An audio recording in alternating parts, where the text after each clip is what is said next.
Компактный цветной принтер без картриджей со скоростью печати до 9 страниц в минуту. Сегодня у нас на распаковке струйный принтер от компании Epson.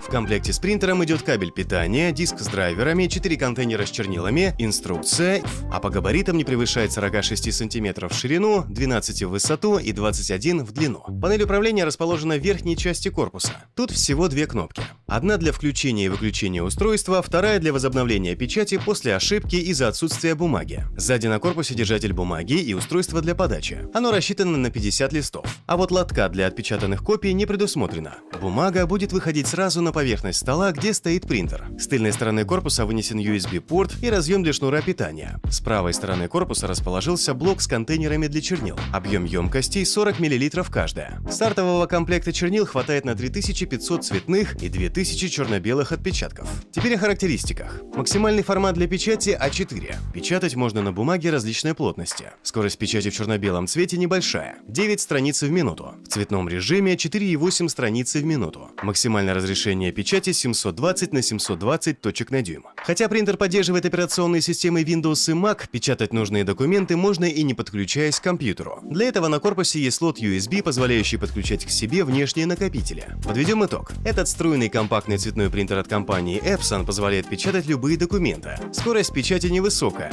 зато качественная. Разрешение печати тут 720 на 720 точек на дюйм. Подойдет для домашнего использования, печати школьных рефератов или дипломов. У него простое управление, а еще есть функции печати с устройств через USB кабеля.